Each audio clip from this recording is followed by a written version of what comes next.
Hi everybody, oh wow, we've hit the big 2-0. So 20 days into National Poetry Month. And I think it's time to start pulling out more big guns, because, why not? Um, so I want to read Claudia Rankine tonight, and I love her work, because it's it's immaculate, it's precise, she just knows people, all people, and understands sort of the web that we live in this country in particular. Um, and to hear her, just when I read a Claudia Rankine poem, I'm reading a mind at work, and it's it's humbling, and it's I feel honored after I read her work, um, that she was able to articulate and share with me, um, just this such important perspective.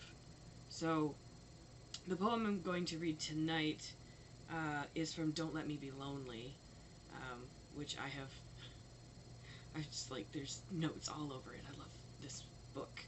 And then, of course, I don't, we got like just a few days left, so I don't know if I'm going to get to Citizen, but if you haven't read Citizen, oh my god, read Citizen. Um, I, I can't think of more important poetry to be reading as an American poet. So, just putting that out there. So, this is from Don't Let Me Be Lonely, an American lyric. And the style of this book is another one that's got a lot of images built into it. Um, so I'll show you them as I come across them in the poem. So this is um, part of an unnamed section. But the idea behind this is that this speaker is watching TV at night and ruminating on everything that she's seeing. So let's get started. And I'm not exactly a crying person, though my eyes tear up frequently because of my allergies. In any case, the other tears, the ones that express emotions, the ones that recognize and take responsibility for the soul, don't come. Instead, I get a sharp pain in my gut. And though heart disease is the leading killer of American women, the pain has nothing to do with that. I've had it all my life. Not quite a caving in, just a feeling of bits of my inside twisting away from flesh in the form of a blow to the body. Sometimes I look into someone's face and I must brace myself. The blow on its way. For instance, I go into my bedroom to put on socks because my toes could be cold, and on TV is Abner Lumia.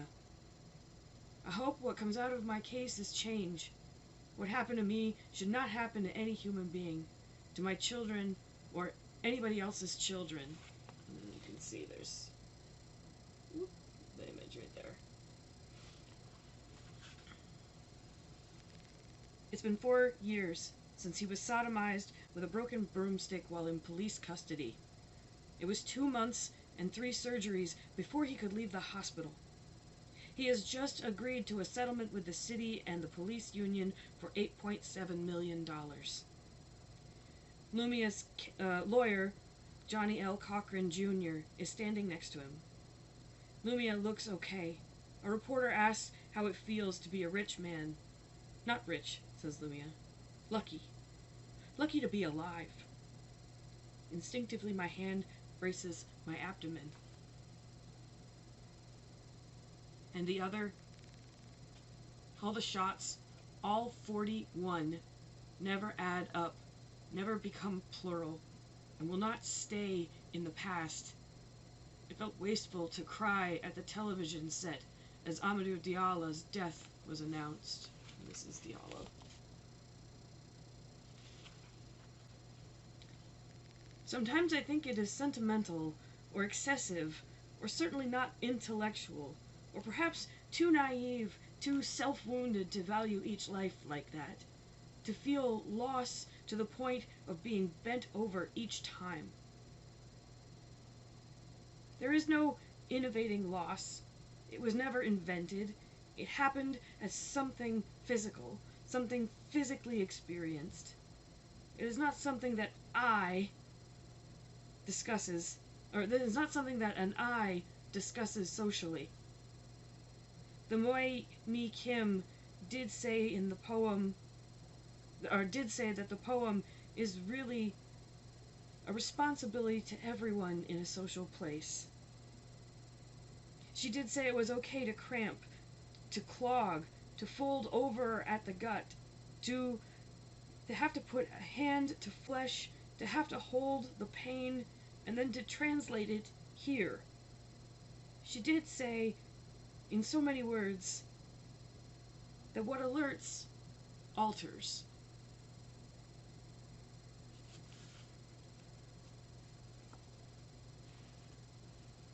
This brings me back to a fantastic article that I had read in the Writer's Chronicle, talking about, you know, poets being wounded into speech, writers being wounded into speech, that we feel compelled to communicate how the world hurts us. And I think that's such a powerful tool for poets.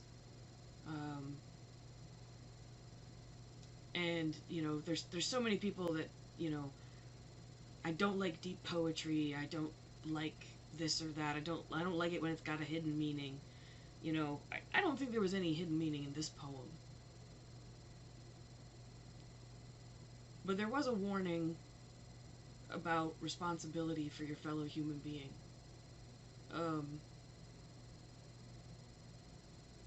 A warning about othering someone, about letting them suffer. And boy, do we need that warning right now. There's too many people that are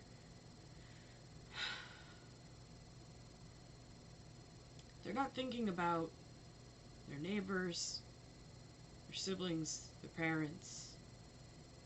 We far too often in this country believe in that rugged individualism and the, you know, well, you should have just pulled yourself up by your bootstraps kind of logic.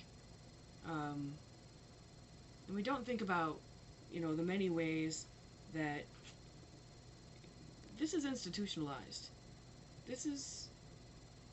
That kind of harm comes from these systems that we just made up. And then that we just accept the outcome of that. And if we want to move forward, I mean, we all better be reading some Claudia Rankine. Because she knows how to move us forward.